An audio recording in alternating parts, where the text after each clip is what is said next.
Hello and welcome to Marvel Canon Madness.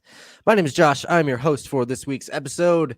I am joined today by my fearless co-hosts. Their names Roy and Chip. How you doing, guys? What up, guys? Hello. Hello. How's it going? Good. It's always good on Wednesdays. It used to be Mondays, but now it's Wednesdays, and it's one of my favorite days of the week. Again, we are the Marvel Canon Madness podcast. We talk all about Marvel and things of that nature. For this run, we are talking all about Loki, the series. Those of you that have watched us before, you know that we like to review the series that come out and the movies that come out. So we did this for WandaVision, we did this for Captain America, and now we are doing it for Loki. That being said, this is a huge spoiler podcast. If you have not seen Loki episode 2, turn this off, go watch it. We'll still be streaming by the time you're done watching it, and then come back. But if you don't get to see it before then and see us, you can find us on Spotify, iTunes, Google Pods, anywhere you listen to podcasts. Just search for Marvel Canon Madness. You can email us at twistmyarmpodcast@gmail.com. Find us on Twitter at MCM_pod and on Instagram at Marvel Canon Madness. Yeah, that's all I got for the beginning of the show, I think. Roy, how have you been over the last week? Good. I feel much freer not being restricted in the dress I was wearing. I do like that you're still repping the Wonder Woman bandana, though. Yeah. I feel like I should leave it on for the remainder of this series just to, show support. That's good. Okay. Yeah, that is, that's. I'll do the same thing if I ever lose a bet, which I won't. But if I ever lose a bet, I'll wear something. You got to keep one piece of the costume on throughout the rest of the series that we're reviewing. Yeah. Chip, how are you doing? Your collection is ever growing every week. There's something new behind you. You looks like you got a new shelf over there. Yeah, like yes and no. I'm like sitting further to the side than I usually do. So like typically I'm further that way.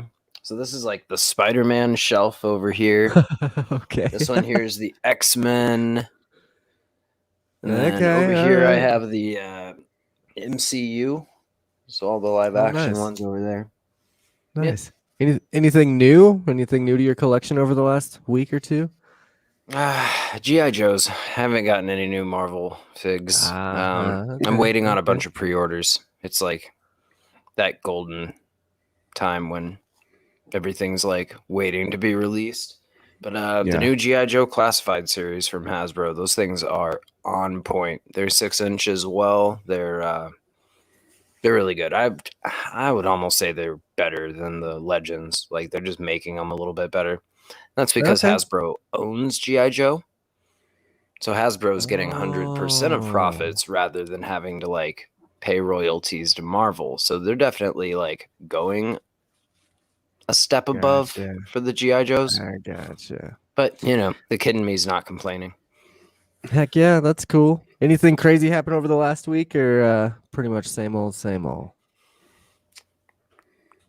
Yeah, nothing too crazy.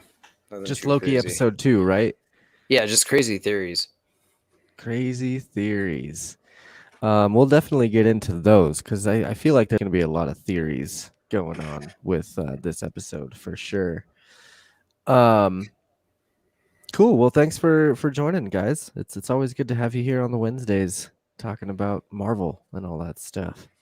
Sorry about my green screen. It's still like kind of light out and the sun. My window faces the west, and so when the sun goes fully down, my green screen will stop crackling. I feel like. Maybe not. Maybe it'll just suck the whole time. Who knows? I didn't even notice it until you mentioned it. So now you know. Yep. Speaking of green screen, we are live. Those of you listening on the podcast version, we are live, and you can join us live every Wednesday at 8:00 Mountain Time for our Marvel Canon Madness live streams. They're a little more unedited, a little more I don't know what you would say, raw or something. But if you want to join us too, you can always call us at 508-93-TWIST. And that can get you in on the show to chat with us. You can also leave us comments. We also love all those comments. And if you'd like, leave us a message at twistmodernpodcast@gmail.com. We will always get you involved in the show any way that we possibly can. Now that that's out of the way, let's move on. Oh, wait, no, Chip's got something. What you got, bud? No, I lied. I almost forgot. I did have something super exciting this week, and it's like news for the show. So I've been looking into bringing guests in. There's plenty of people that are watching the show, plenty of people that would like have fun BSing about it for a couple hours. So started reaching out, touching base with some people, and gonna have some fun, exciting guests coming in the next couple months. So keep tuned to that. We should have some cool announcements coming up. Pretty excited about those. I'm definitely excited for this secret announcements. We'll get those coming now. Man, PodCon. Go to our website. Check out PodCon. That's coming full force for everyone's ears and eyes. But sweet. I'm excited to get any other guests on the show. If you want to be on it, hit us up. You can always slide into our DMs and come chat Marvel with us if you would like. This week we don't have guests. It's just the normal hosts. Me, Roy, and Chip. Me as in Josh. Hi. All right, guys. Let's start this thing off. This again, we're talking Loki episode 2. This episode is called The Variant. Very, very spoiler heavy on this. So if you have not seen the episode, this is your last chance to go watch it and then come back. I really liked this episode. Just to give a brief thing, I watched it twice. I got off work at 4 today, watched it twice, wrote a show. Here we are. What did you guys think? What was your first, before I get into a synopsis, like no spoilers, we'll do a no spoiler review really quick. But Roy, what were your initial thoughts after watching this episode? So I've only watched it once. Hey, at least you watched it once. Normally I watch it through, try to get 2 to 3 times in, and just, it was busy today. And I felt like this was it did a better job of explaining some of the loopholes that we were discussing on the last issue. And I feel like they also delved a little bit more into some of the narcissistic tendencies of Loki, and kind of shot him down a little bit. Shot him down. We also saw, a lighter side to the TVA as well. So a lighter side. I kind of beg to differ on the lighter side aspect there, but we'll get into it for sure. Yeah. I honestly think there was a little bit of a lighter side that made you feel more for people involved in the TVA. I'll put it that way. Chip, what about you? What were your first impressions of this episode?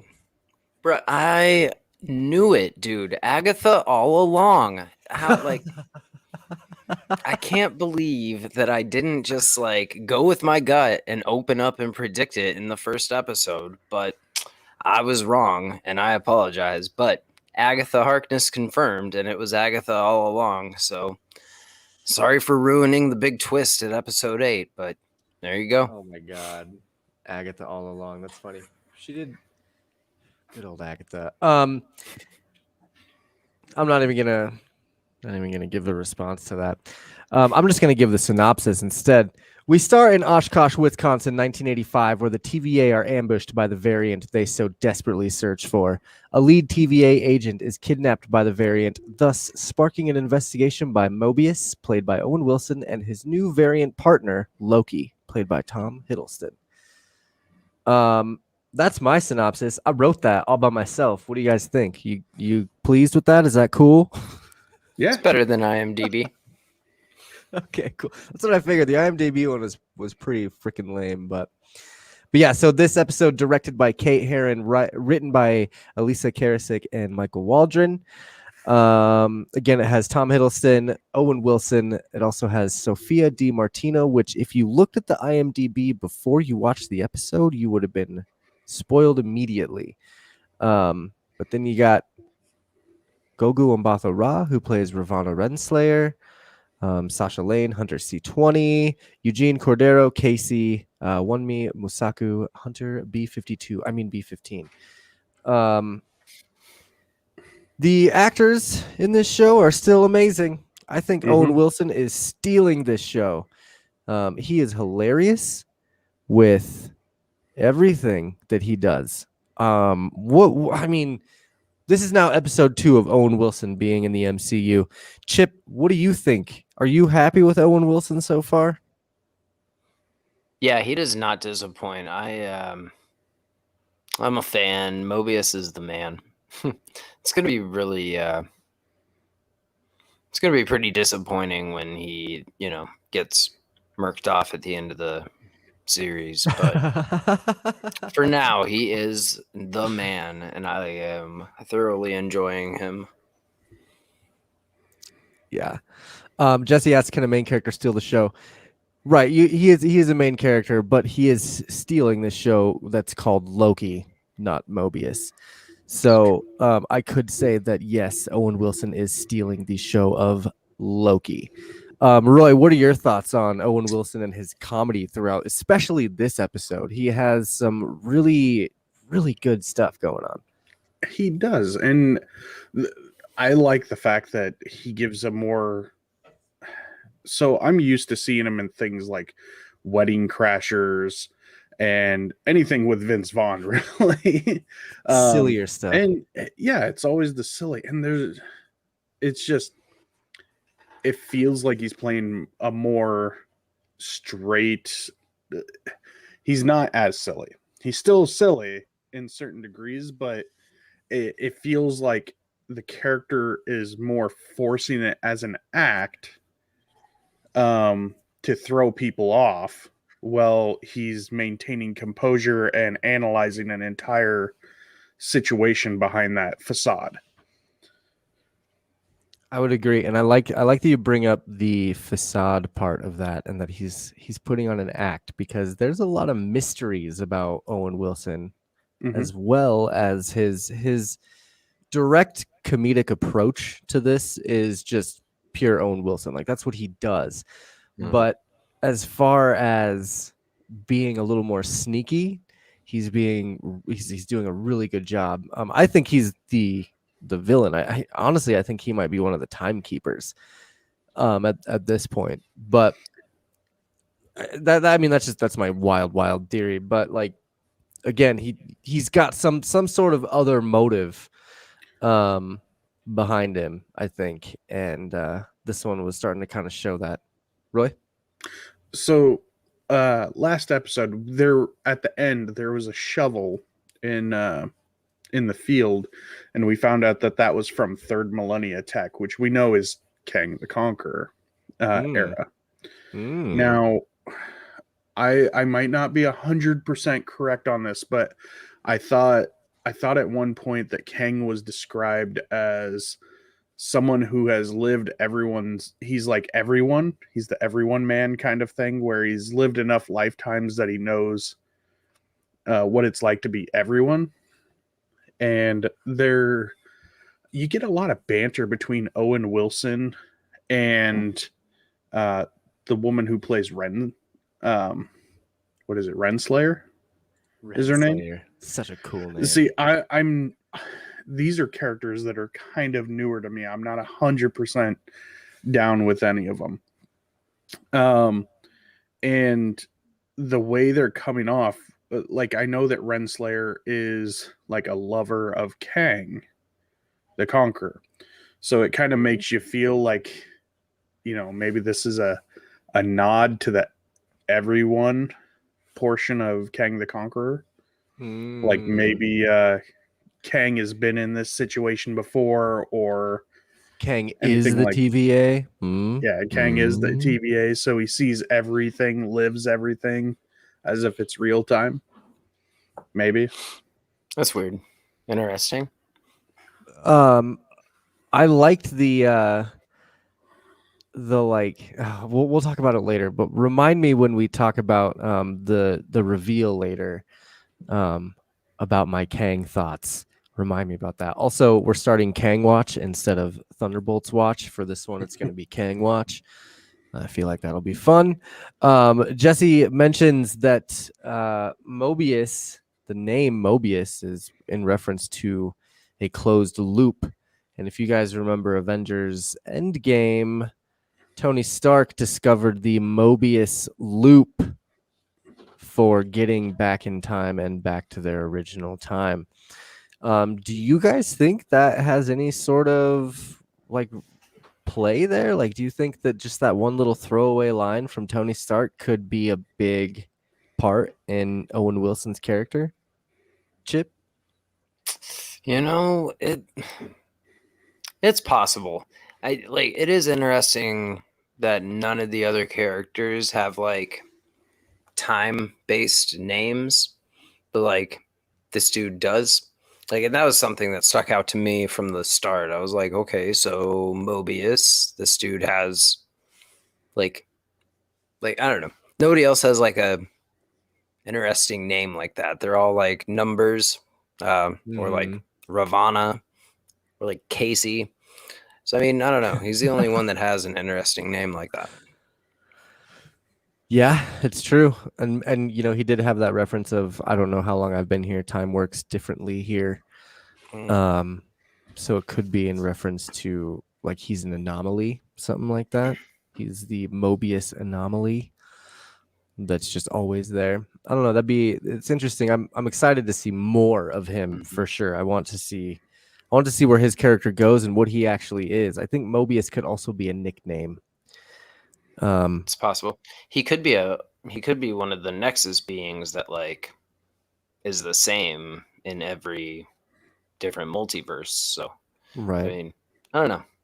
Or maybe like I don't know, because like their dialogue made it seem like he is fabricated. Like the timekeepers literally made the TVA, like brought him into existence. Like it sounds like he's saying like the timekeepers created him, like out of thin air. So like I don't know. It's weird. The TVA is weird. Yeah.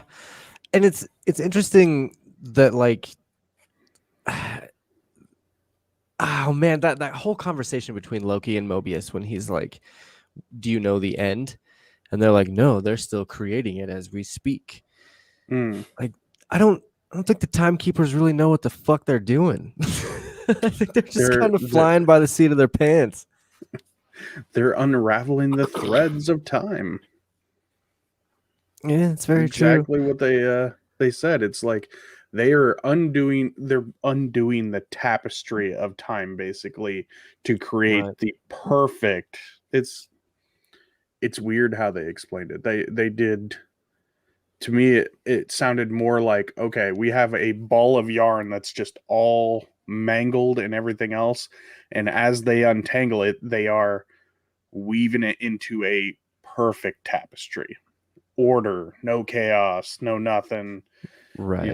That kind of thing.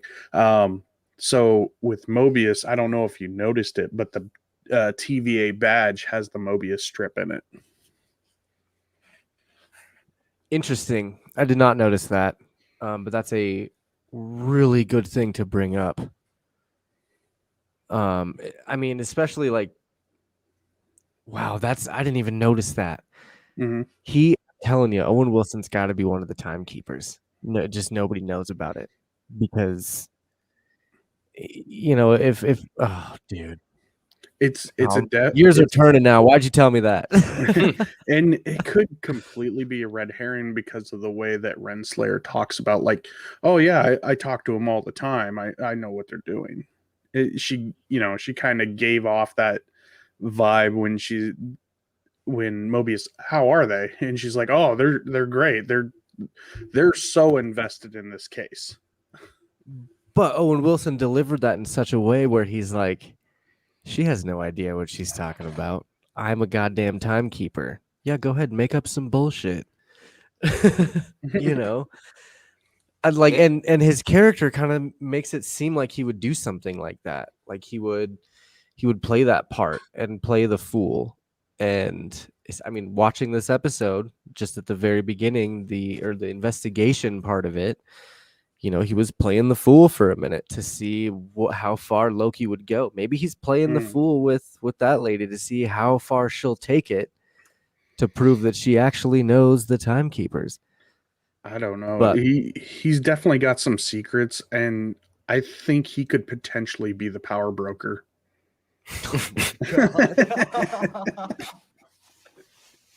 Confirmed. Get out of here. Well, now that we've talked in length about Owen Wilson, let's get to the opening of this show, where we open up in Wisconsin, 1985, and they're at a Ren Fair. Which, Roy, coming out for the Ren Fest here in a month. It's gonna be awesome. Yep.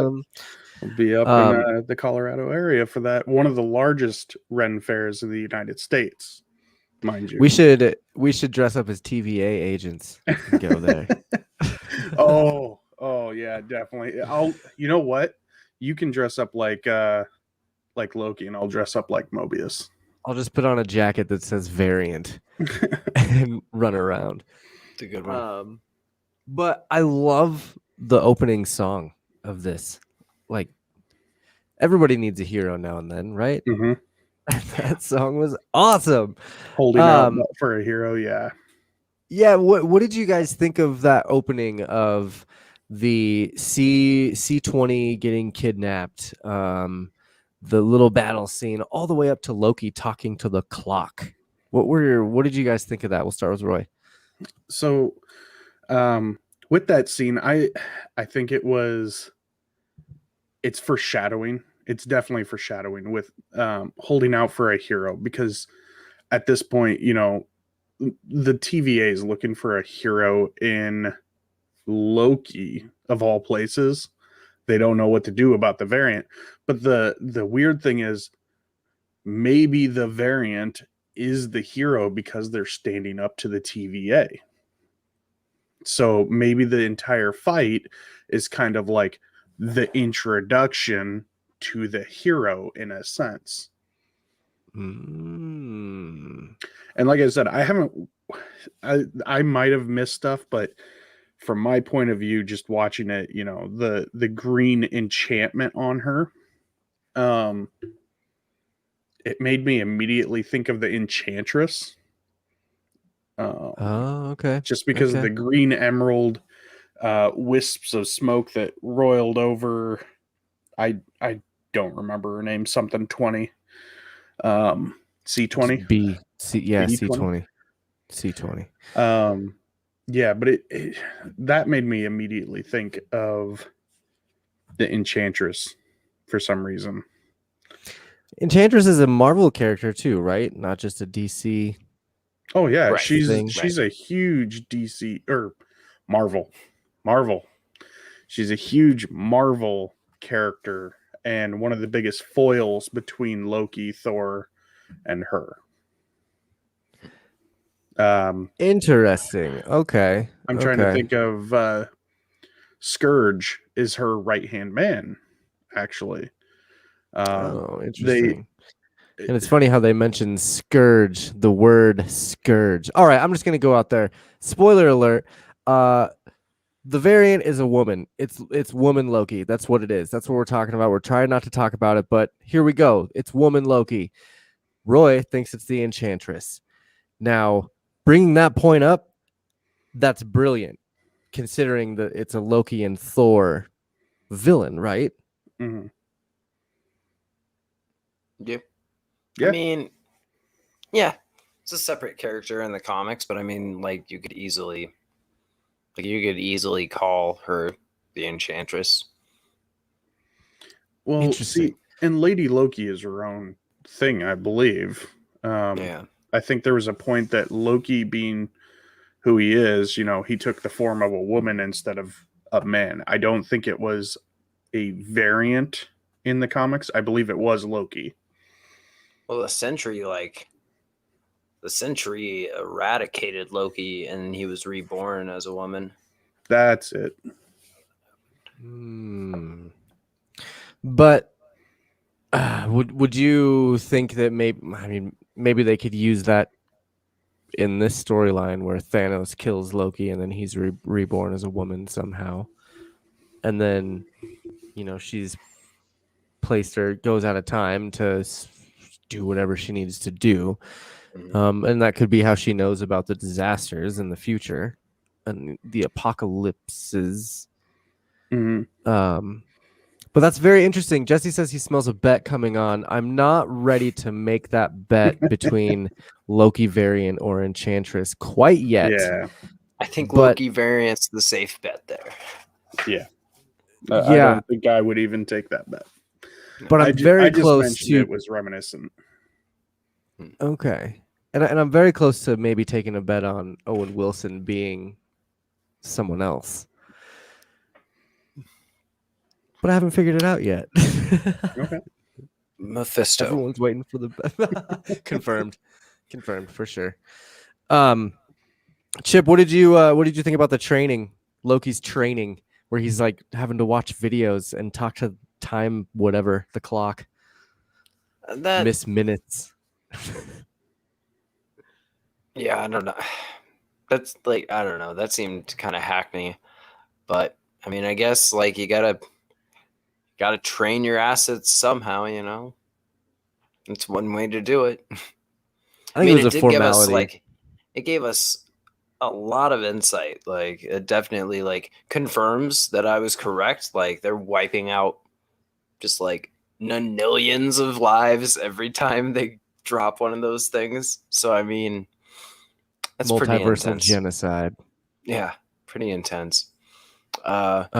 I did like that effect too, where they actually kind of showed. It reminded me a lot of WandaVision when the hex expands and turns things into, whatever. Now this is just the time bomb expanding and taking everything away, which is crazy. That shit is crazy.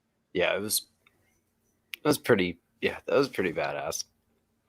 My favorite part of that scene was the Agatha Harkness cameo. I mean, it was not Catherine Hahn, but I'm dead convinced that was the character of Agatha Harkness. The one that leans out the door and is like, "Who are you?" The one right when they first like. Because watch that, dude. When they time portal in, like, she literally watches that portal open and watches them step through. Doesn't give two shits about them appearing out of nowhere as if by magic. Her only concern is, hey, you guys aren't wearing the proper setup. Like, she doesn't give a fuck that they're magical because she's magical and she's seen that before. She's just like, guys, if you're going to be here, be in costume. You gotta, come on. You gotta play along. So, like, I'm dead convinced that was Agatha. Like, the voice. It was the voice. Like, definitely, like, they made her look like her, but it wasn't Catherine Hahn for sure. Yeah. So, I mean, it's debatable, but in my mind, that was definitely Agatha. I didn't even think about that. I totally did a double take just looking at her when they came through because, I didn't even think about looking at the portal when they walked through. I just thought, why is she in the show? Oh man, she's in the background. She's like got her little red Solo cup, and like the time door is open. She like looks right at him, and like her face doesn't look shocked. She's just like annoyed. Like, you guys can't be here in those costumes. Like, you're gonna ruin it for all of us. Yep. That's funny. And it's the creators of the show have said that there's going to be a bunch of really good cameos, and that could be like one of them. You know how Marvel likes to troll. So that could be one of the cameos. Like, oh, you didn't notice it? That was totally Agatha. Come on, guys, get your shit together. When they put out the DVD version, they're gonna CGI and Catherine Hahn, and then say it was Agatha all along. I really liked the showing of all the different Loki variants when they figured out that they needed to go to this place. Owen Wilson comes and gets Loki from his training desk, and they're doing the debriefing, and you start to see all the Loki variants. I think my favorite was Hulk Loki. Yeah. Or Dr. Loki or Mr.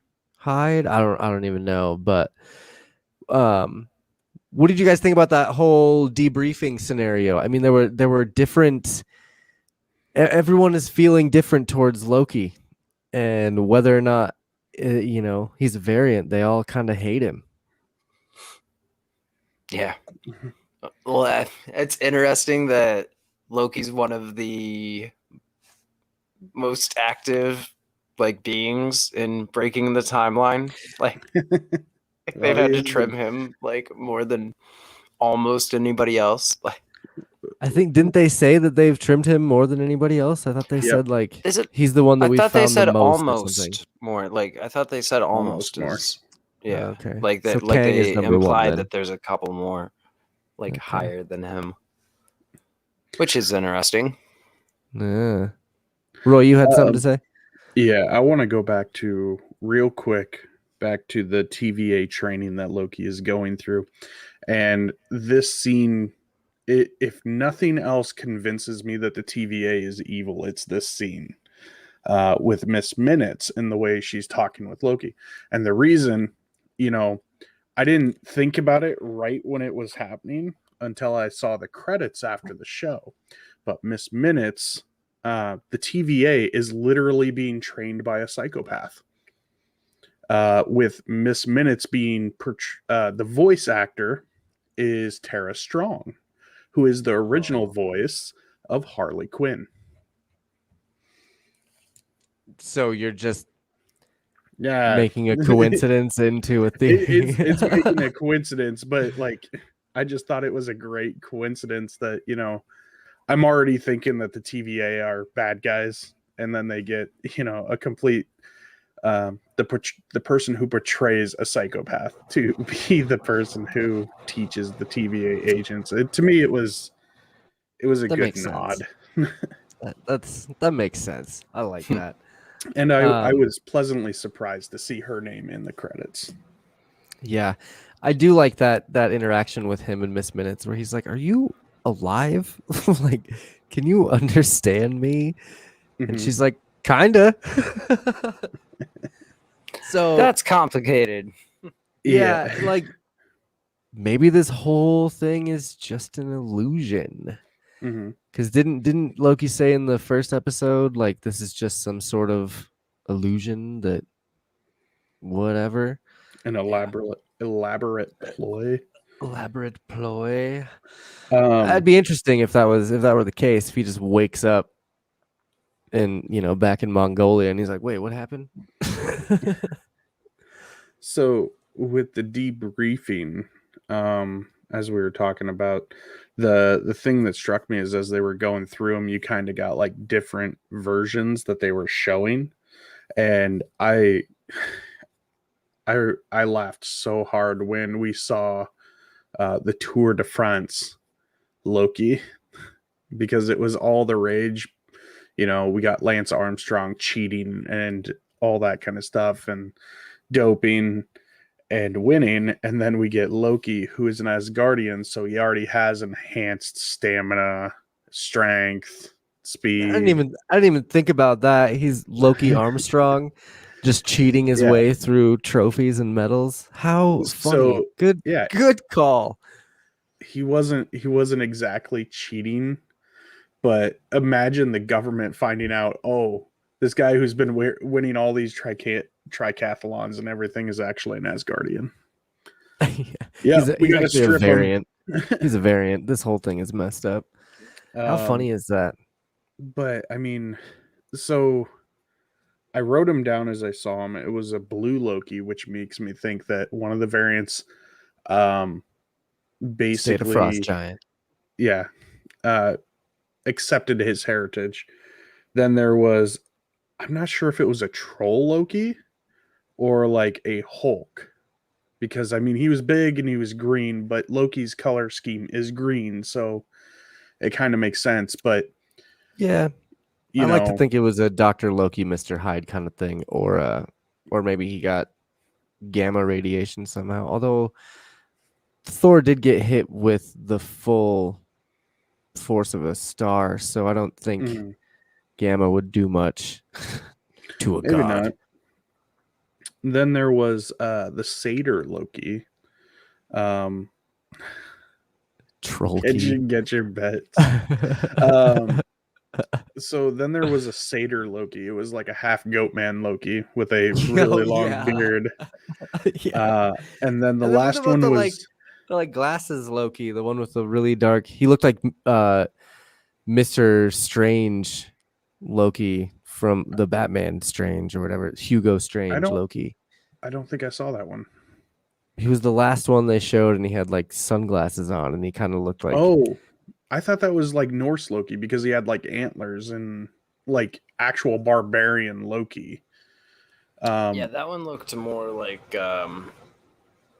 classic look Loki when they like were drawing him back in 70s and 80s.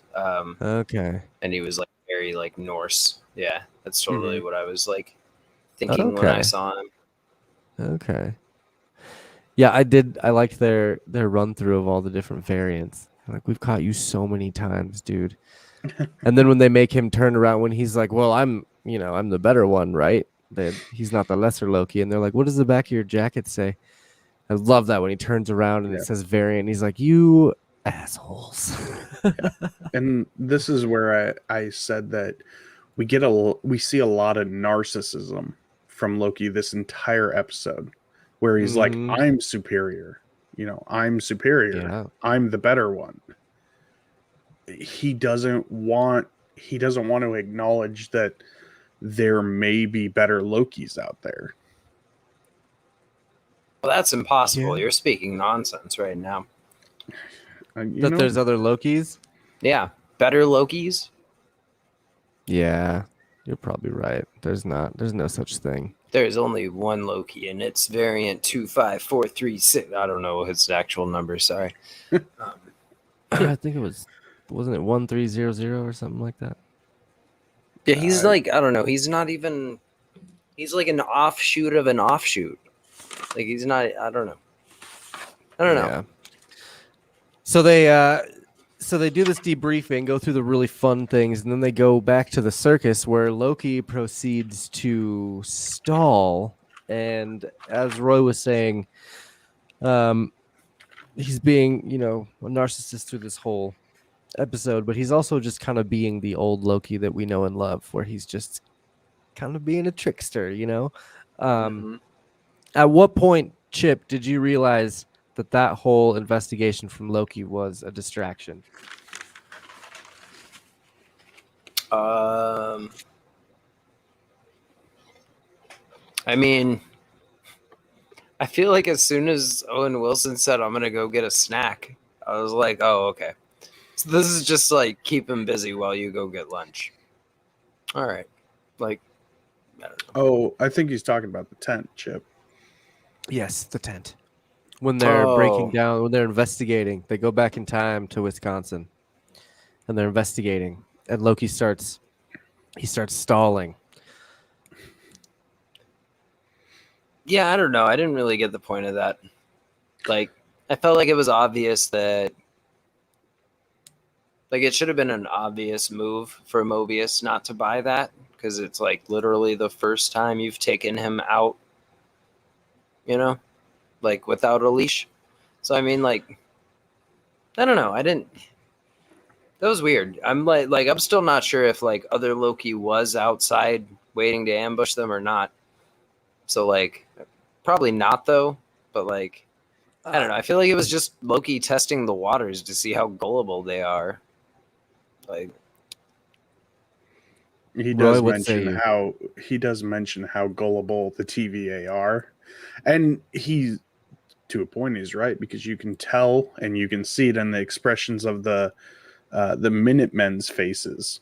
It almost seems like Mobius was maybe caught up in it for a second, but I don't think he actually believed it. But at the same time, the way um, Loki had, there was a line that he said, and that was, "Where there are wolf's ears, wolf teeth are near." And you know, trickster's gonna trick, but when he says that, you gotta be aware of your surroundings. He had a serious demeanor when he was looking around, and to me, it seemed like he was legitimately thinking, "This is what I would do. I would make them look for a captive. They're gonna leave out this entrance. It's the perfect ambush spot." And I think once he started mentioning it, if I was the variant and I could hear what was going on, I'd be taken off. Oh, he knows now. Mhm. So, Chip? No, and I just like thinking about it now. It occurs to me like that Loki had said like sometimes you can use the fact that people are expecting you to be dishonest. Like sometimes you can use that to your advantage. So like now I'm wondering if like the other Loki was indeed in wait, and like our hero Loki knows like even if they don't believe me, they're going to listen to me talk long enough that this timer is going to run out and we're going to dip before they walk outside and get hit by the trap. So, like, regardless of whether they believe him or not, he knows that he's going to, like, kill enough time because he doesn't even start that shit until the chick's like, "We got 3 minutes." Okay. Like, so yeah. that's interesting. Yeah, I thought it was a test on both parts. On Mobius was testing Loki to see how much of a trickster he would be, and Loki was testing Mobius to see if he would fall for his tricks. And I think Mobius won that. This whole episode was kind of a battle of wits, I feel like, between Mobius and Loki. Every conversation they had was like who can outsmart the other. And in a way, it just kind of seemed like they tied by the end, you know? Roy? Yeah. So, something else we also learned during this exchange is that the reason they were counting down is if that timer goes past a certain point, the timeline can no longer be trimmed.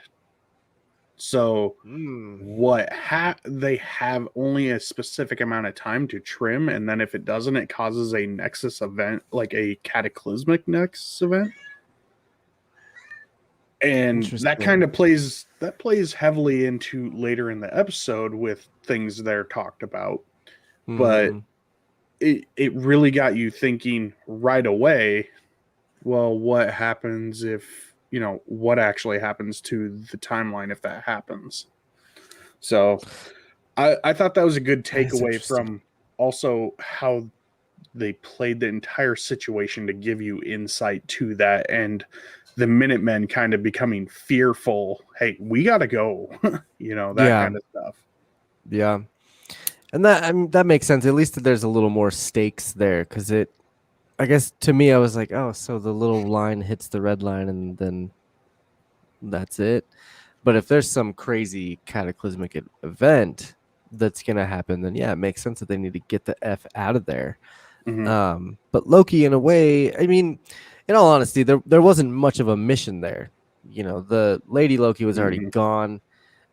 She had what she wanted. She, obviously we find out her plan later on in the episode, but she wasn't worried about any of this happening, which, by the way, I feel like one hint that gave away Lady Loki for me was the fact that she took a female officer. I figured she would take a female officer because then she could then use that armor. I was wrong there. I thought that's what it was gonna do, is that she's like, oh, that's my size, I'll totally take that and go sneak into the TVA. But we find out later that was not it. So in a way, this mission was kind of moot. There wasn't a reason to go there. She was already gone, and she was at the place that she was gonna be anyway. So Loki going and stalling, yes, he might have thought there was a trap, and he could have saved their lives. But I think he was just testing the waters, which then kind of failed the mission. So you go back to the TVA, and everyone's all pissed off because Loki's a trickster and he's going to trick, and he messes everything up. And so, the next thing you know, Mobius is in talking with what's her name? God, Ravonna. Who, by the way, she has a really cool office. She has the timekeepers and carbonite behind her desk, which is pretty cool. Yeah, the three lizards. Yeah, the three lizards. But I found it really interesting that she brought up the fact that the timekeepers have to decree something like Loki changing his ways, because Mobius is on this thought pattern that Loki is kind of trying to be good, and that he's helping them and trying to whatever, when in all actuality this lady is like, well, the timekeepers have to decree that, and they haven't decreed that, so that can't be possible. And she said they're monitoring every aspect of this case. To me, that's kind of a dead giveaway that she doesn't really know who the timekeepers are, what they're doing, where they are. She's monitoring everything of this case because she doesn't want to get killed. You know what I mean? Like if she messes something up, the timekeepers are going to be like, wait, I thought you had this under control. What's going on here? What did you guys think about that conversation between Mobius and Ravonna? Roy, we'll start with you. It gave me all the wrong vibes about her, specifically, like you said, like she doesn't actually know what's going on in the background. She probably just gets orders and reports to those orders and doesn't know who is actually giving them. It's hard to say also, because the way they make it sound is like, oh, well, a offshoot path is the wrong path, like they've said a million times. It's basically the rule of law. There is only order, only follow set path. You may only answer A on this question because that's what we laid before you. If you answer anything else, you're trimmed out of existence. And it gets rid of the freedom of choice, or the, what is it? Free will. Free will. That's it. So timekeepers are dictators. Chip, what do you think? Do you think she knows the timekeepers? Do you think she's met them? Obviously, Owen Wilson hasn't met them. Mobius hasn't met them because he kind of admitted that. Do you think she's met them, or that she might be being played by someone? Hard to tell at this point, but I have definitely picked up like vibes between her and Mobius both times that they've really interacted. So I almost think like maybe Mobius is Kang. They're gonna like reveal that he's been in disguise, and then let the other actor take over for him. Because like in the comics, the Renslayer is Kang's girlfriend. So I mean, the fact that Mobius and her have vibes could be like a hint about that. Or her favorite agent is Kang. Her favorite other agent is Kang. The other one, yeah. Man, I don't know though. I'm starting to think more and more that Mobius is going to end up being Kang, and he's a shapeshifter too, isn't he? You He know, I has the think tech to do it. Okay. So Yeah. Tech.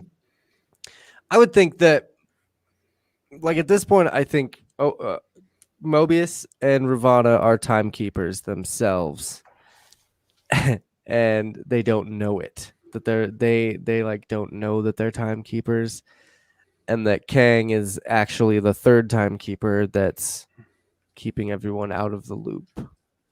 That would be something that I would think. They they're stuck in this Mobius loop. They can't get out of it because Kang has trapped them there, and now Loki is trying to get them out of this Mobius loop. So Lady Loki's actually a good guy. Now I'm just trailing off, Interesting. spieling, but That could be. I'll have to solidify that theory by next week. Once that next episode airs, I'm sure we'll know more.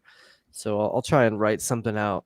I had that for Star Wars Episode 8. I had this 1,000-word essay about how Rey was Luke Skywalker's daughter and how Poe was related somehow.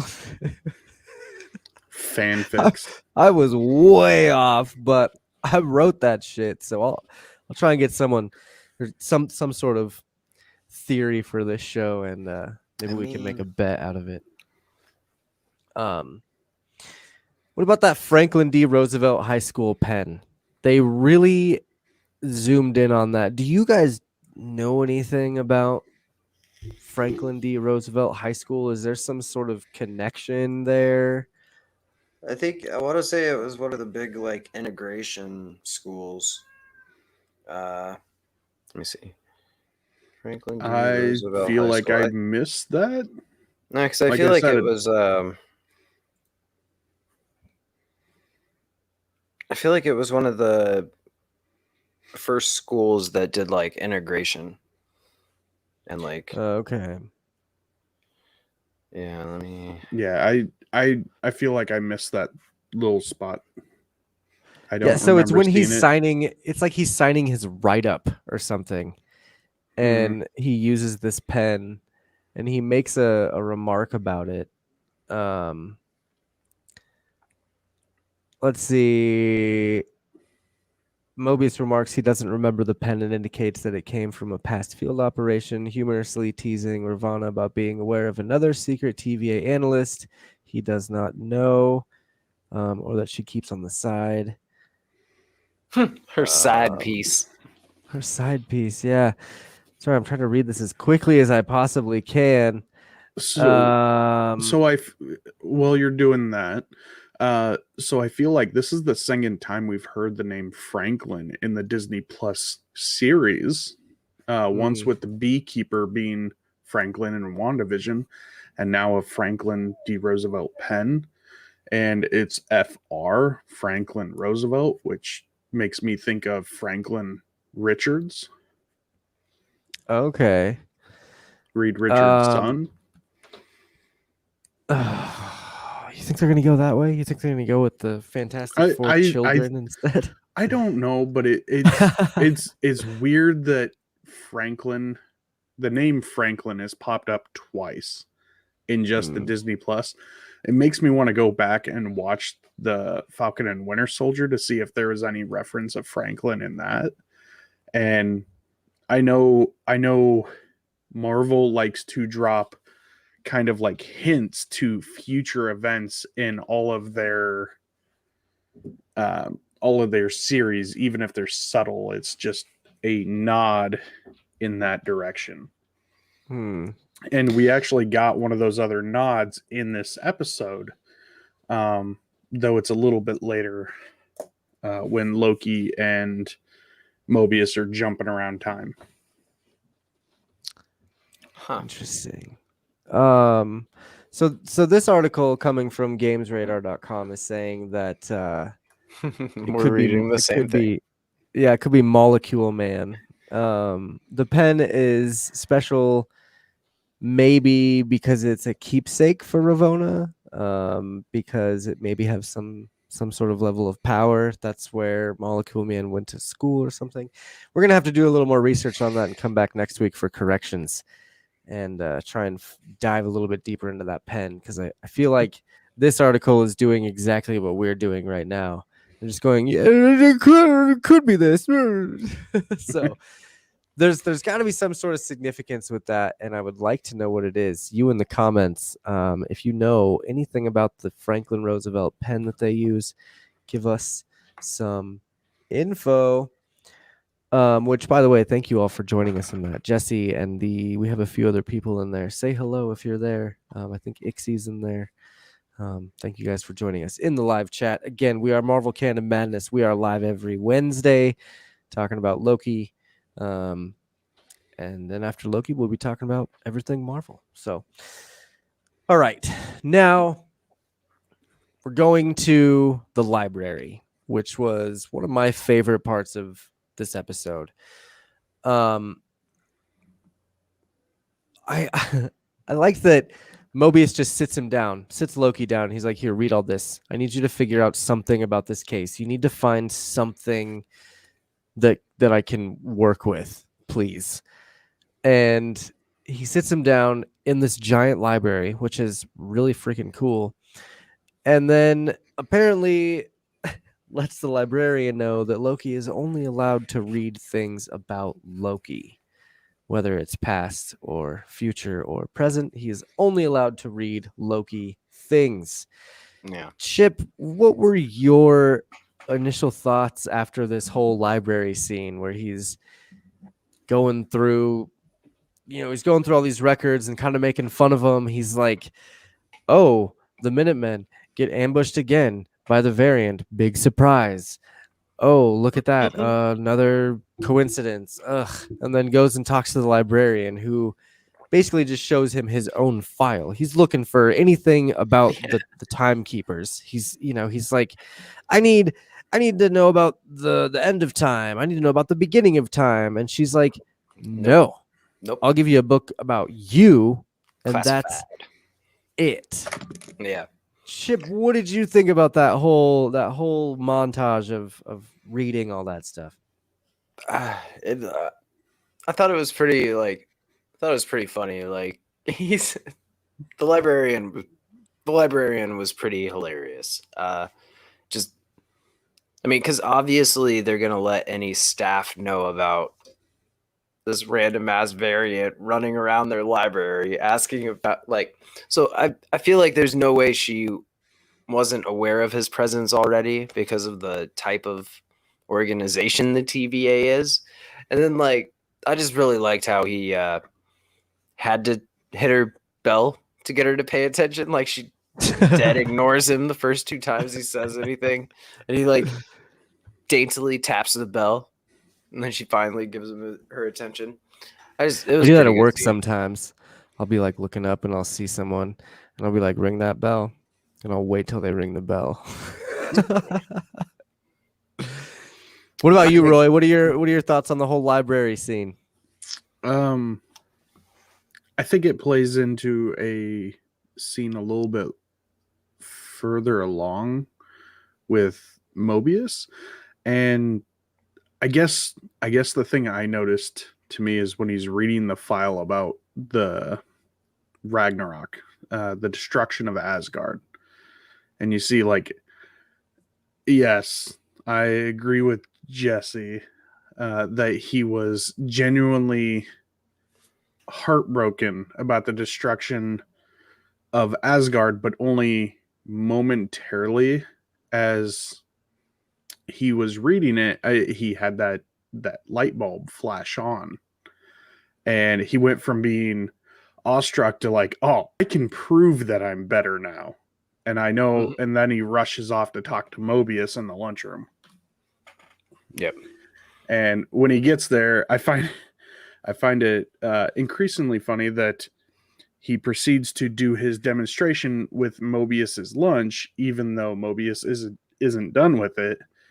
And he's like, he's trying to explain that during a cataclysmic event, this is where the variant would be hiding, because no matter what you do during the cataclysmic event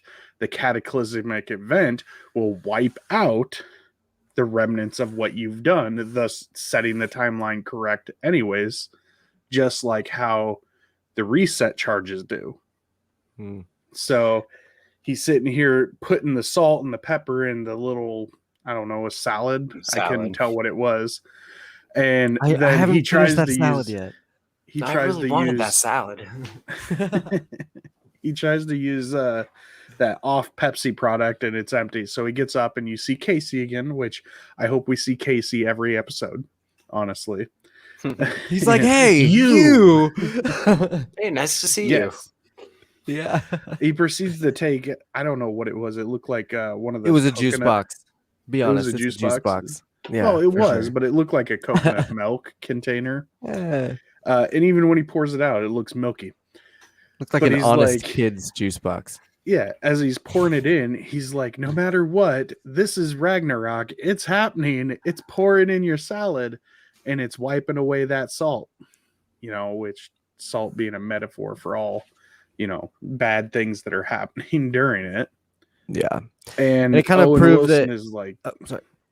Owen Wilson's like, maybe that works, you know, like he doesn't know. And that you know, we were talking about him maybe being a Time Lord. You would think that he would immediately be like, oh yeah, that could work, but he doesn't pick it up that quick. So that was my I thought that was a good lead in. Yeah. I thought it was interesting how he figured it out so quick. Although he did, I feel like his description of I could go push Hulk off the Rainbow Bridge and it wouldn't matter because Ragnarok still happened. I think that kind of just shows his naivete towards the future because he doesn't really know how big of a part Hulk plays in that future. He couldn't really throw him off the Rainbow Bridge. But his point was valid. You know, I could go there and do whatever I want and nothing is going to happen.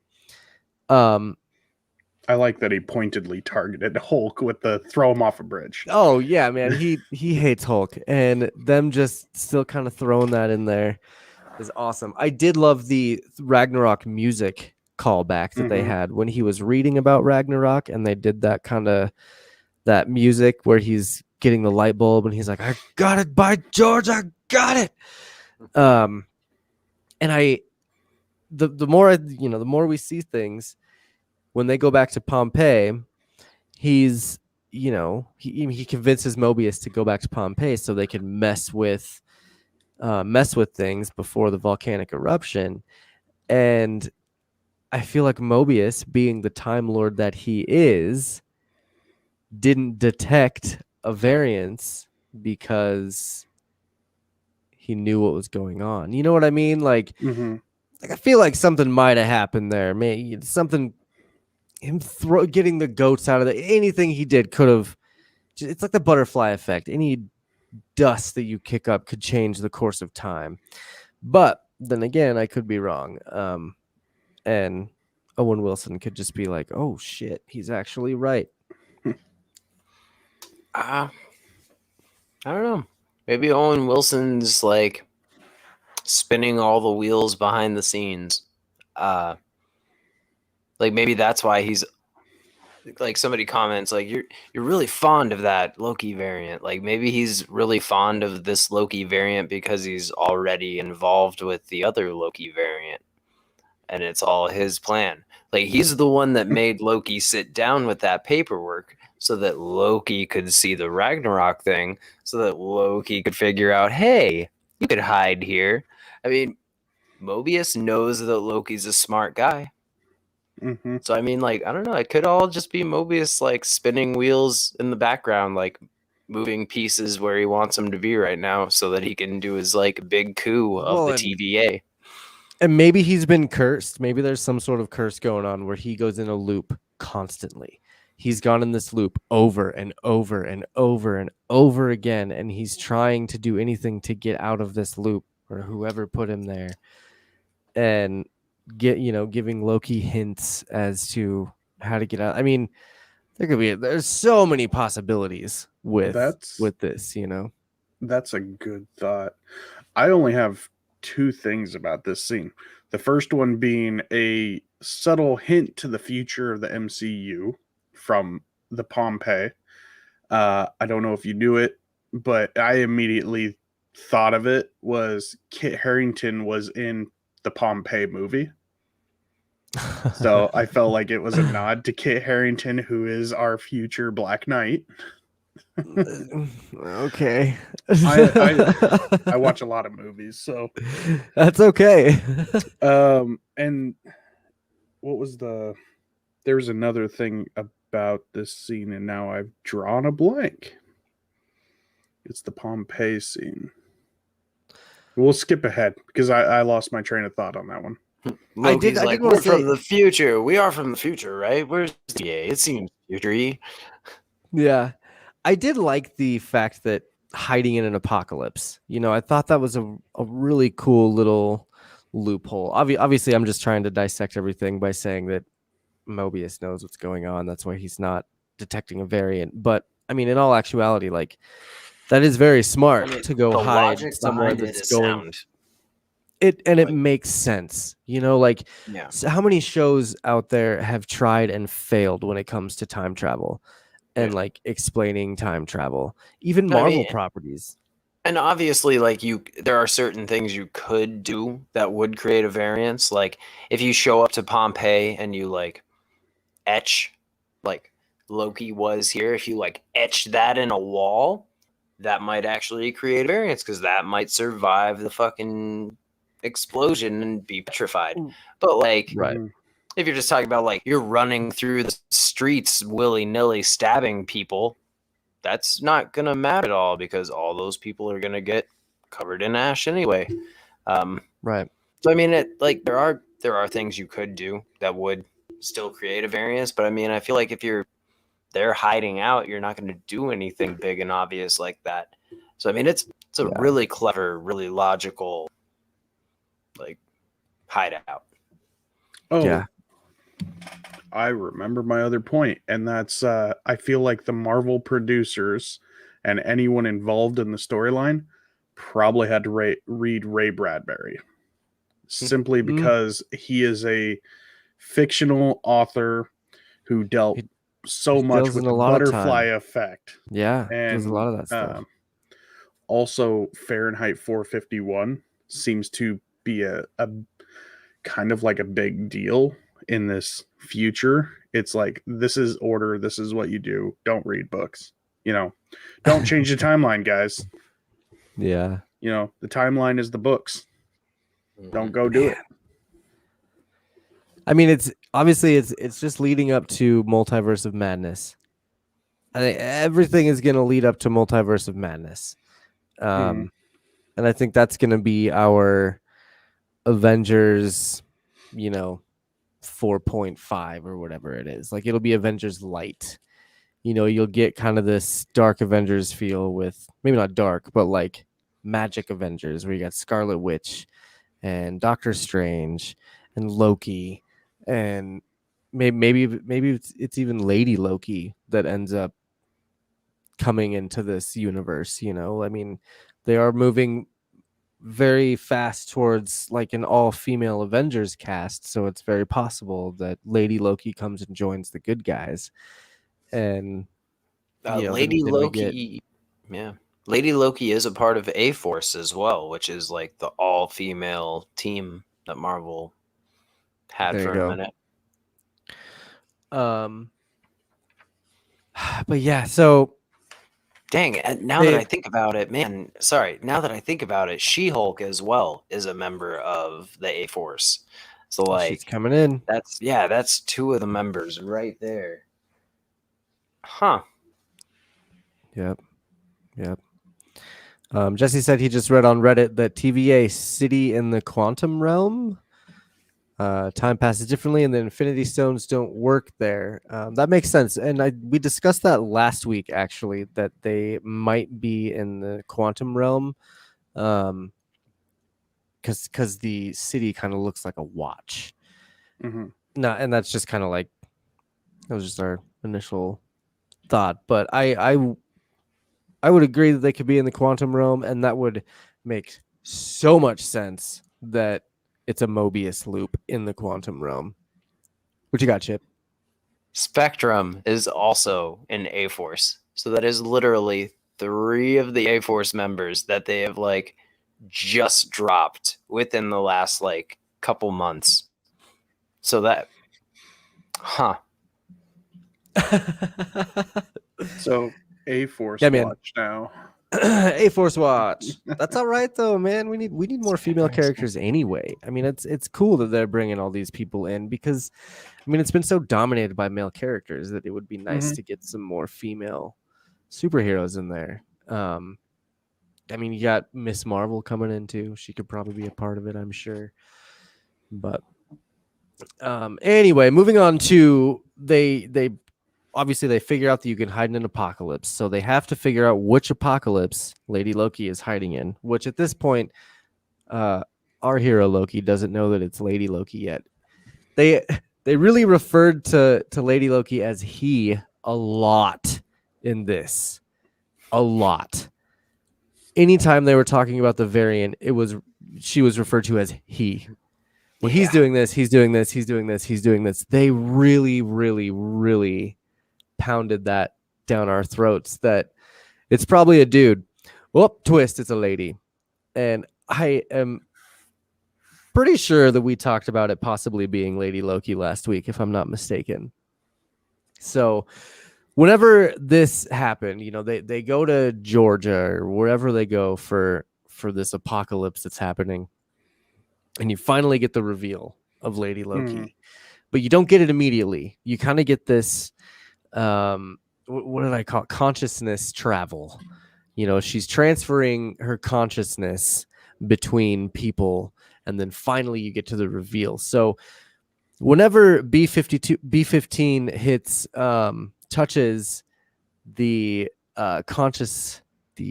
what would you call them, the Loki conscious person, and then the B15 enchanted subject. Enchanted. There you go. So when she touches the enchanted subject and then becomes enchanted herself, what did you guys think right there? What were your thoughts as soon as the consciousness traveled into B15? Roy, start with you. So, all right, we're dealing a lot with magic here, and right before they actually came over, they had said that there are small variations in the abilities of the Lokis as well. And something they mentioned was the creating illusionary duplicates, and Loki had to stop them and explain the difference between a projection and a duplicate. A duplicate was something that was created in a hurry and might not represent real time, so it might not look exactly the same, but is used to throw someone off, much like how in Dungeons and Dragons there's a spell called Mirror Image. It creates illusionary duplicates of you, though they are semi-translucent or anything, or their forms waver, kind of like they're sped up. And it does the same to you, so it's hard to distinguish who is real. And then Loki goes to describe a illusionary projection, which is a real-time image that looks exactly the same down to every detail, including molecular structure. So we got kind of a tutorial on one of his primary abilities. And then when we get here, we see Lady Loki's ability, which is kind of like a mental domination, an enchantment that is able to pass via touch. And it kind of shows you the difference between our Loki and Lady Loki, because he says it's a cowardly act. And that kind of plays into the whole, I think Loki, because of this right here, kind of shows you that he is not going to agree with the TVA because it is taking away free will. Mm-hmm. And Lady Loki is committing a cowardly act through her enchantments, taking away someone's free will. So I think it shows you the dynamic that in that moment he kind of realizes we're not the same person, you know. Sure. And the variant scheme is true. You know, there is a difference in us. And then when he sees the Lady Loki, he's like, okay. Like he doesn't, he's like, that's cool. You're a I lady. feel like he was. Good I for feel you. like he was a little more surprised than that when Right. she pulled down the hood and he was like, "Oh, it's oh."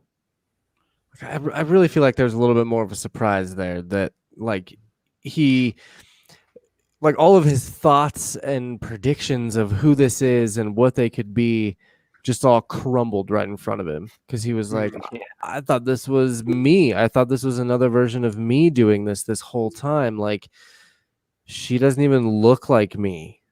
So again, that brings up the enchantress thing. I like that Mhm. idea that it's an enchantress trying to play the part of Loki. But then again, Lady Loki could play a part in Thor Love and Thunder. Could She be. could True. be in there with Natalie Portman as Lady Thor, you know? Mm. Now, something else at this scene, the reason I said Enchantress was because Lady Loki in the comics has black hair, but in this, she has more blonde hair, which Enchantress is renowned for having like luscious blonde hair, having a full figure, and being seductive towards men. That is true. I was a little bit off put by blonde hair. I'm not saying that it couldn't be, but from someone who reads the comics and all that and sees this, my immediate thought was drawn more towards Enchantress than it was Lady Loki. And the headpiece, I did notice that the headpiece had one horn broken off, it looked like. Yeah, which Maybe is I- which is a reference to Loki, Agent of Asgard, the comics. Okay. Yep, rocks that exact same crown. Does it get like knocked off in the comics or is it just You know, there? I'm not sure exactly how it gets cut off. It's just like one of the horns is busted off.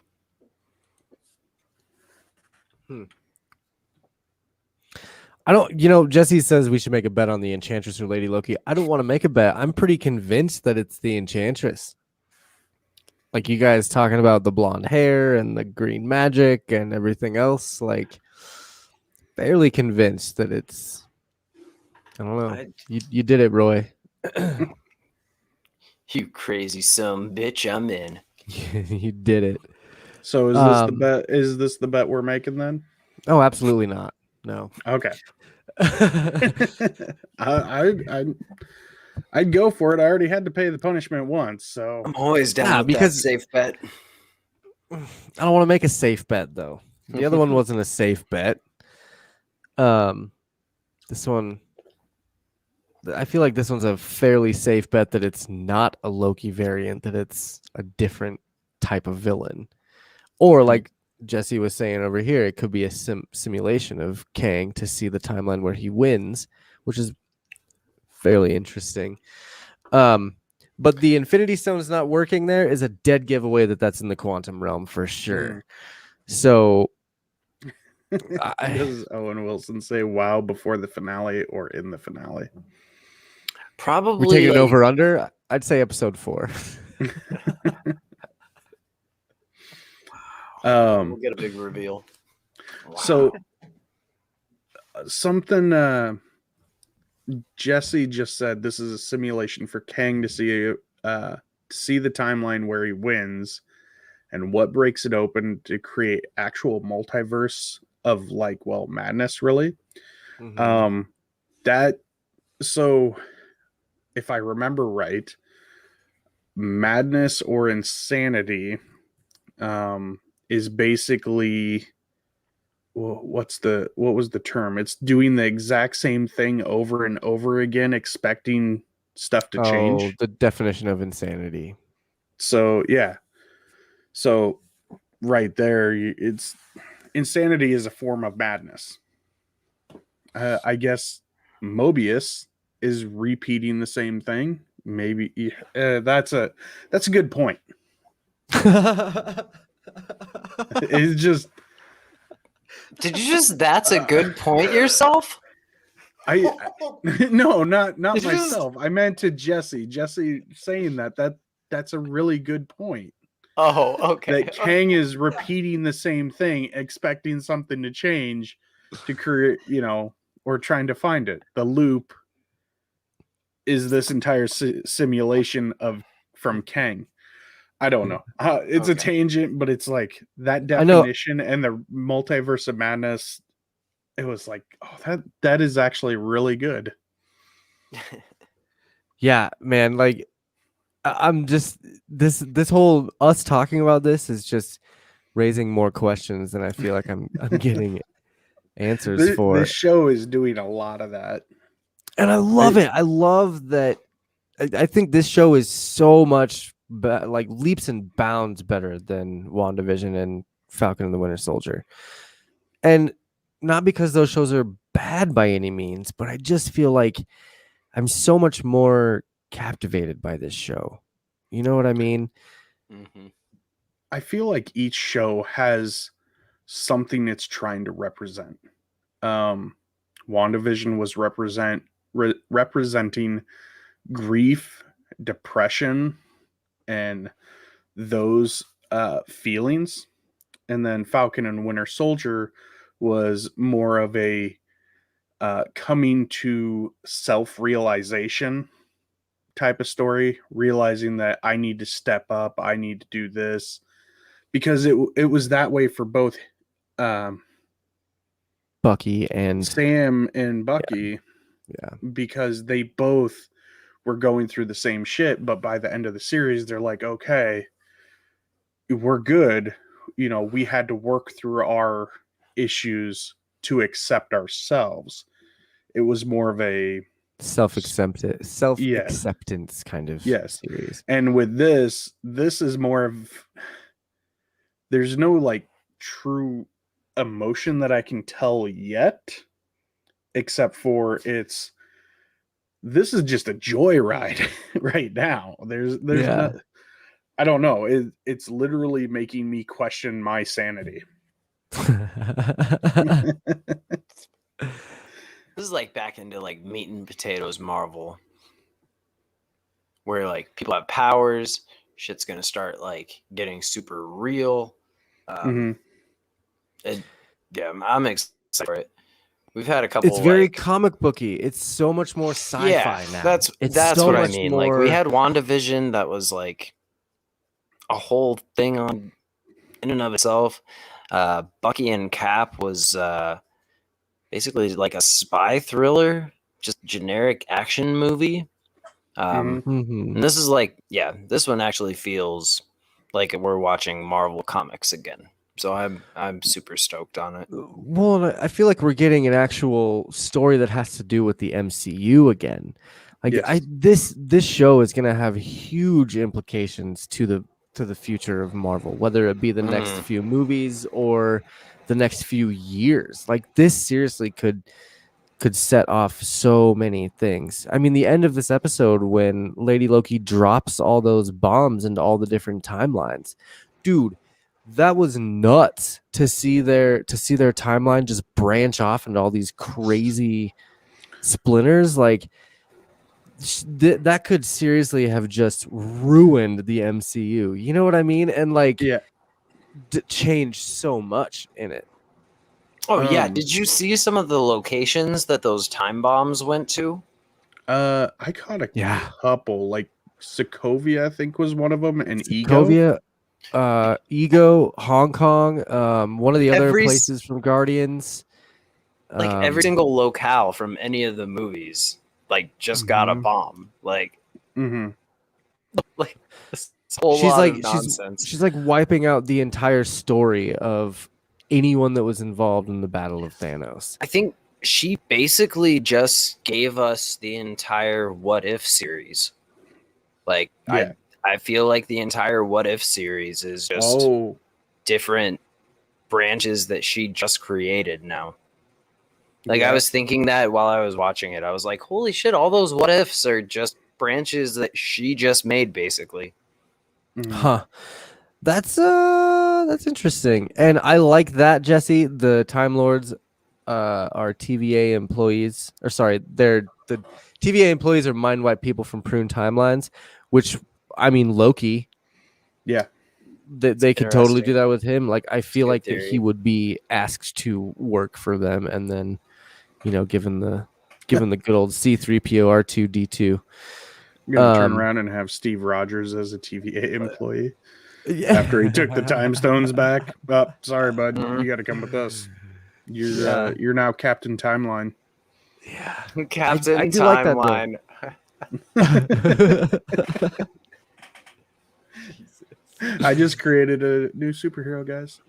He's a hero. Go He's Marvel. gonna get the I need a variance job. down to 0. Yeah.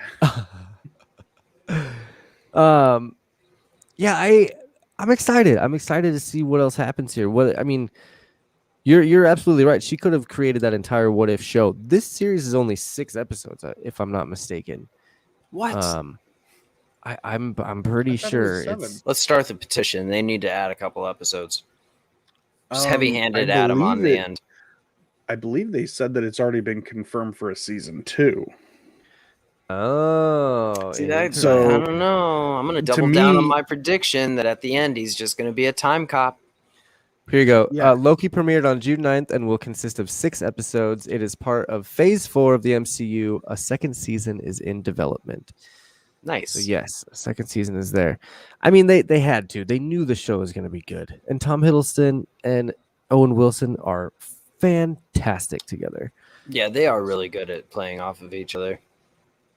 And out of all of the characters in the MCU, Tom Hiddleston has one of the biggest fan bases just for playing Loki, because people love evil guys. They do. Yeah. I mean, well, and they like people. They like people the questionable evil guys. The ones that are like, is he evil or is he just lost? Misunderstood. Yeah. And, and it's sad because even then you have people that are like in love relationships with Joker and Harley Quinn. And it's like, that's the wrong kind of evil to idolize. Right. Like, you can idolize Loki because he is sympathetic, where he shows a lot of human characteristics in all of his actions, and he even changes for the better in some ways. Whereas, like, the Joker and Harley Quinn, people have that love relationship with them, but the dude's just a domestic abusing, narcissistic psychopath that has, Stockholm syndromed his nurse into loving him. There is no redeeming qualities to the Joker. Right. Well, usually, whatever, man. Christian Grey does it, and you write him a novel. Joker does it, and you throw him under the bus. Come on. Wow. Meh. Okay. Meh. They're the same guy. So that's basically. If I knew what you were talking about, I'd maybe agree. Are you talking? You're talking about the 50 Shades of Grey, aren't you? Yeah, for sure. I'm removing you for the stream for 10 seconds. So that's all I have for this episode. Really, here's Chip back. He's out of timeout. So, did you guys have anything else that you wanted to talk about? I mean, the timeline is effed, and we're not going to know much more about that until next episode. I love the theory of it being the What If series. Did you guys have any other notes for this episode? I thought it was a missed opportunity to use the song Time Bomb when we had the climax of the episode. Like, I'm not kidding. I was like, they probably should use Time Bomb for this sequence, but whatever. Are you talking Time Bomb from Rancid? Absolutely. Yep. Yep. That's all. All right, banished again for 10 seconds. Just keep trimming the fat there. No. Anything else from you, Roy? Any other notes? So, the last scene where he follows Lady Loki into the doorway, I don't know why, but when I watched that, the only thing that was playing in my head through that moment was the song "Step Through to a Land of Imagination" by from the Willy Wonka movie. Yeah. 10 seconds. Get him the fuck out of here. Yeah, we're done. All right. No, so okay, all right. I'm gonna stop explaining banishing people. I'm sorry. So explaining it was it legitimately made me think it, because it's like at this point you don't know where Loki's going. So literally Marvel just told you step through that door and we'll lead you to a land of imagination, because there's a million possibilities that are coming up. So stay tuned to our show is what, like, I was giving myself my own what is it, a preview to the next episode. It's like it could be this, it could be that, and just let your Are you telling us imagination that go Disney wild. was telling us that they could show us the world? I think they were. Take me on a magic carpet ride. See, I'm getting more Wizard of Oz vibes, and I want to know what's behind that lady's curtains in her office. Is there a Did it man match behind the the curtain there? drapes? No. I'm talking about in her office. She's got the blinds are closed the whole time. I want to know what's behind I those feel like- blinds.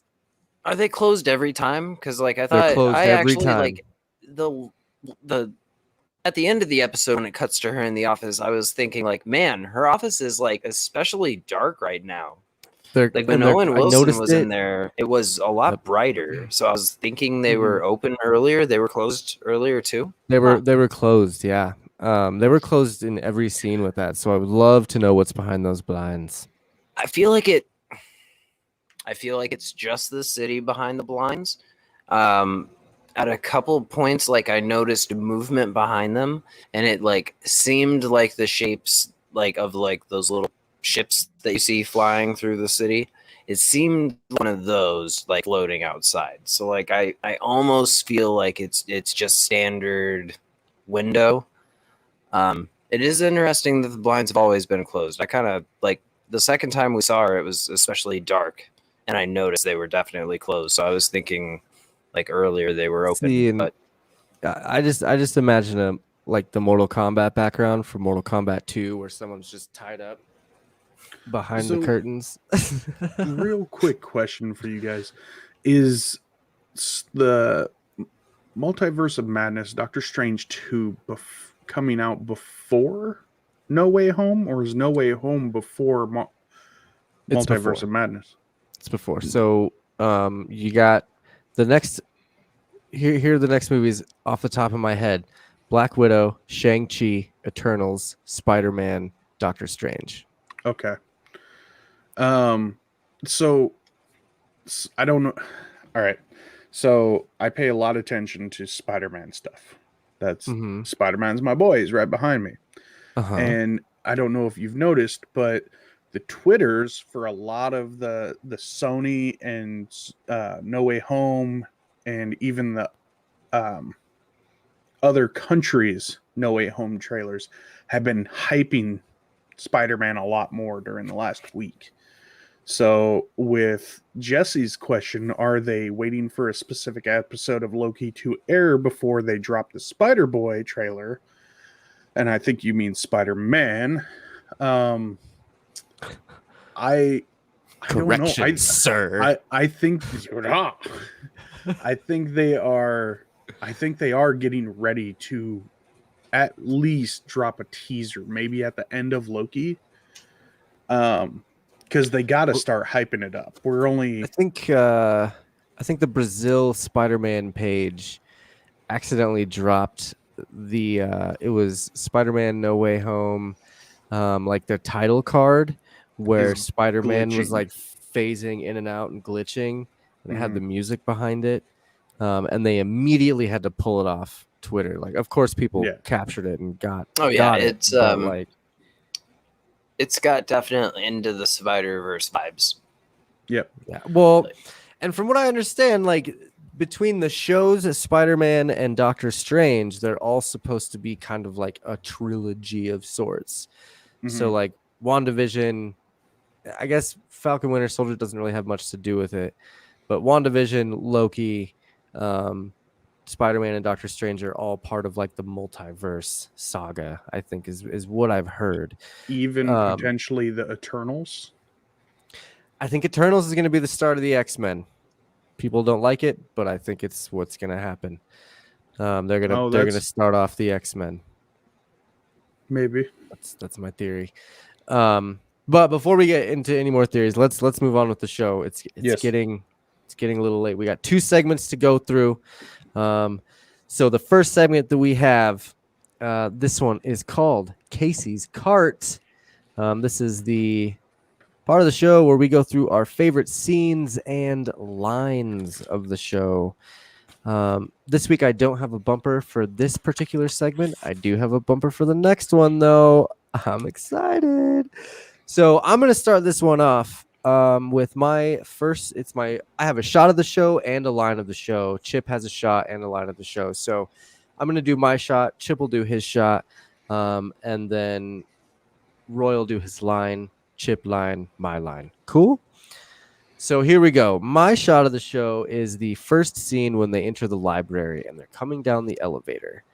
I loved this thing right here. The statues of the time gods, the massive architecture of the library, like everything about this. I mean, and you can see all these different rows and rows and rows and levels of books and records and stuff. I just loved how massive this was. And it's kind of like, it's the same thing as like my first shot of the show of the city. I just really liked the how huge the city was. And I think the show is really doing a good job at showing us like how massive things can be in this universe. Chip, go ahead. That is actually a real elevator. They shot it on location. It is in a hotel in Atlanta, Georgia. Okay. Yeah, that actual like huge elevator is a real elevator. I mean, obviously they CG'd the background, but that was a practical effect there. That like huge long elevator ride is real. Nice. I did not realize that. That's really cool. Thanks. When I saw that, I immediately thought the Lords of Ninjutsu because of the way they're posing. Okay. Yeah. That's funny. I'm just bringing up Chip's shot of the show real quick here. I believe it's right here. If I'm not mistaken, let me know if I'm wrong. But Chip's shot of the show. Go ahead and tell us about this shot, Chip. Take it away. It's Agatha all along. It's always Agatha. Like I was saying, like she literally watches the portals open up and these people walk out, completely unfazed by the like technology / magic they're using. Her only concern is, hey, what's going on? You can't be here wearing those costumes. Yeah. It's just, and I mean, it's different actress for sure, but like I don't know. Right. I feel like the voice definitely sounds like Agatha.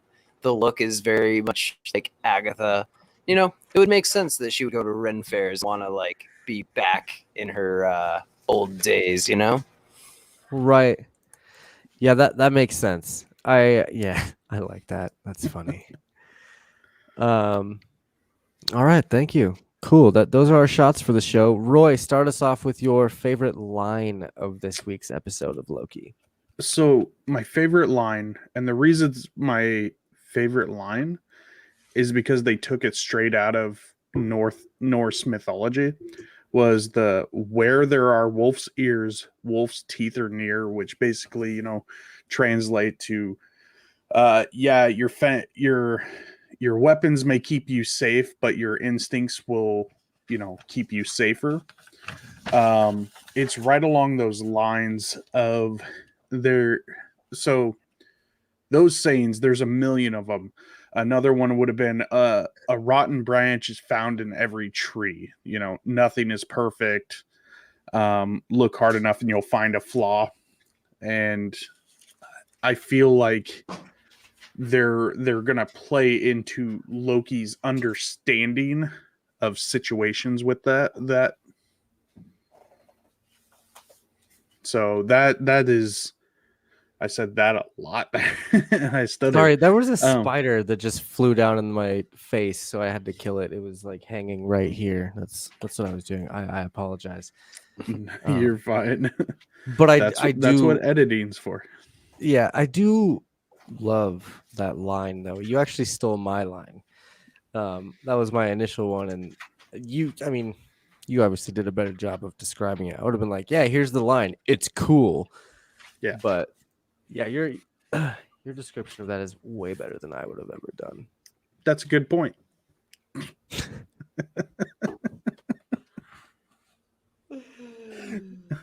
Yeah. Chip, what's your line from the show? So I liked the old cliche cop line, like, "Hey man, he steps out of line, I'll delete him myself." Yeah, that was a good one. That was pretty cliche. Sure.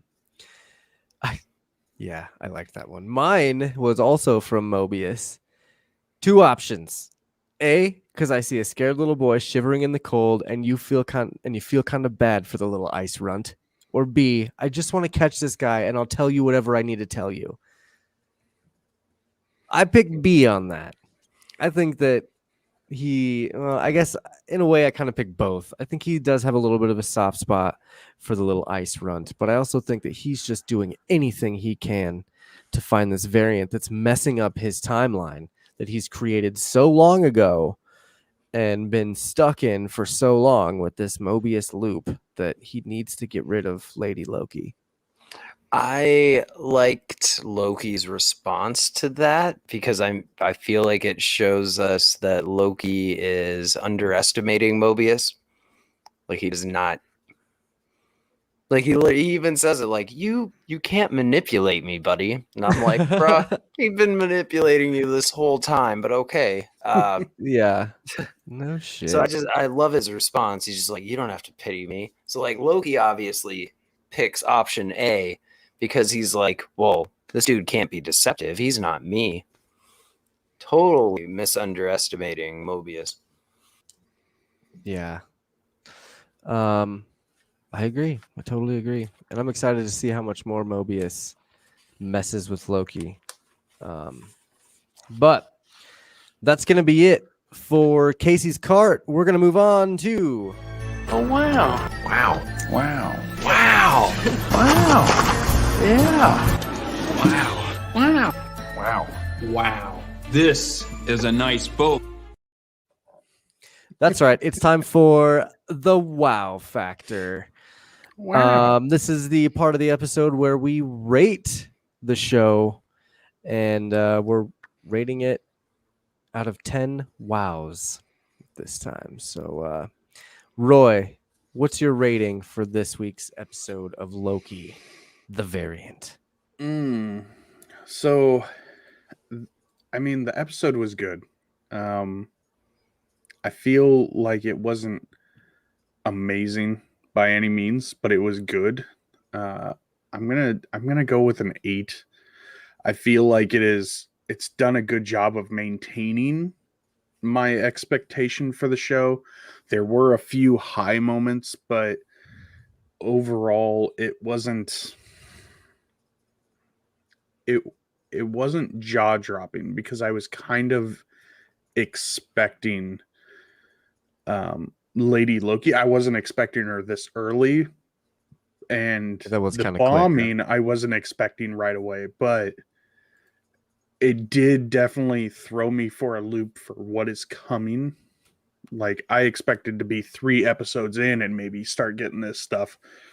But they've done a good job of keeping me on my toes, keeping me interested, and making me question what is going on. So I'm going to go with an 8. All right, sounds good. Chip, how many wows are you going to give this episode? I think I'm gonna go with a. Gosh, I think we're gonna give it a 9. Wow, Solid 9. I thought it was a. Thought it was a good episode. I liked it. Good action sequences. I just got Good character development. Wow. I agree, though. Yeah. I don't agree fully on a 9 because I am giving it an 8.5, but I will land right in the middle of you guys as far as the rating goes. I do think it had some more good character development. It had a lot more questions. It didn't give us too many answers. It did give us a big reveal, but it wasn't like crazy. Like Roy was saying, you already thought that it was going to be Lady Loki, so get it out of the way now and let's see what the actual reveal is for this show. Because obviously, Lady Loki is just a pussycat in this whole grand scheme of things here. Mm-hmm. So I will say, right. with her blonde hair, real quick, it definitely makes me think that it's her and Loki on that planet talking instead of Black Widow. Bro, I never thought it was Black Widow, but I was so happy like when I saw the blonde hair because I had that same thought. I was like, oh, that's who it is. Mm. And I think, Chip, you called it right when we were originally talking about the trailer, that is probably like end time or something. Like they're at the end of time before it's going to be reset or whatever for the show to continue. Interesting. Maybe rate it by how much you want to watch the next episode. It's still about an 8.5. I'd probably rate a little bit higher if that was the case, but I guess it'd be a full perfect 10 though. I'm get out of here with that. Muted, taken out, crazy, banned from the chats. They gave us like the episode before the ending, like in episode 2. Like, where do we go from here? They just like the time bomb's nuts, dude. Like that, like the implications of that is just crazy. And, yeah, all of the TVAs rushing out to try and stop the branches. Even Renova grabbing her time baton. It's like they're not going to be able to stop all those branches. So we are fully going to see the effects of what we were talking about earlier when a branch gets past so many minutes or clicks. So I think yeah, we are definitely seeing the beginning of the multiversal war or whatever we're going to get. The Secret Wars. Awesome. I cannot wait. Excellent. Well, that was wow. That was a good episode. Did you guys have any marvelous shout outs for this week at all? It's okay if you don't. It's okay if you don't. I don't. I only have one. I just wanted to shout out the Bedwed and Behead girls for being on the TMA interview show this last week. The episode is being uploaded a day late.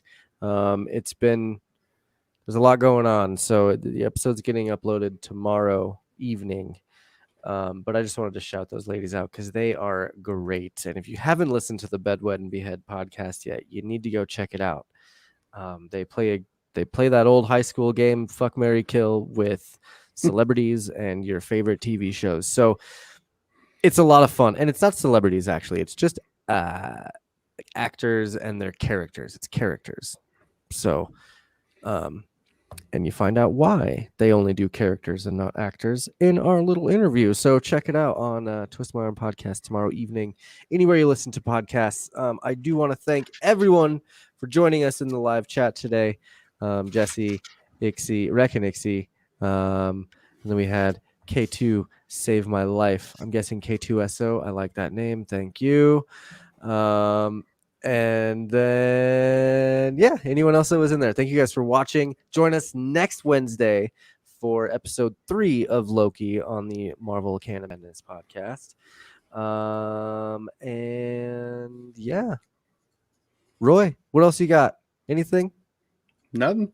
I'm good. Chip, anything else? Oh man, no, it's gonna be an excellent episode. Should be a fun week. We'll be in touch. Absolutely. All right, we are gonna leave you guys. We try to leave you guys with some sort of trailer. This trailer is for the Guardians of the Galaxy video game that was just announced this last weekend. We have mixed feelings, but you guys can make your own decision. Let us know what you think about this. twistmyarmpodcast@gmail.com. Thank you all for listening and watching. Once again, my name is Josh. I'm Roy. Hey, I'm Chip. We're the Marvel Canon Madness podcast. We're going to talk to you guys next week. Adios, you marvelous monsters.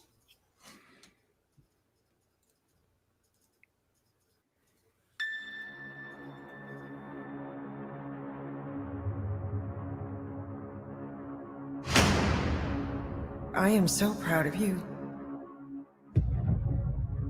Do you know what a birthright is, Peter?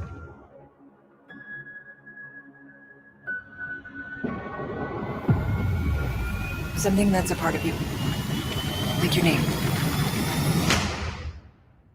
Gardeners of the Galaxy? What? No, Rocket. So I let Groot fill out the paperwork.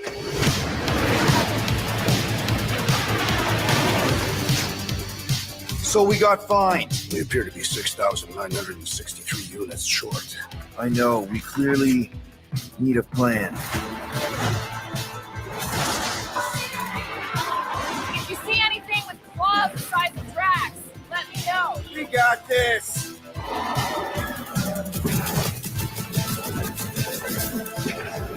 Drax, roll. No!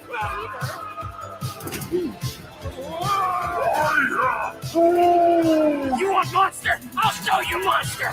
No, we disrobe. Keep your pants on. Although it could be used as a distraction. Smash him up, Drax! Meet your maker! We're all professionals here, right? Maybe we can work something out. Get him! You had one job, Quill. I did exactly what? More no killing teammates. That's who. It's literally in your contract. I made no such commitments.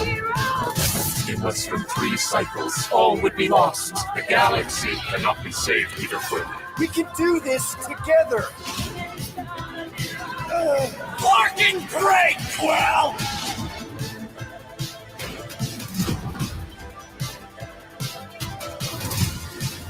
Star-Lord, right?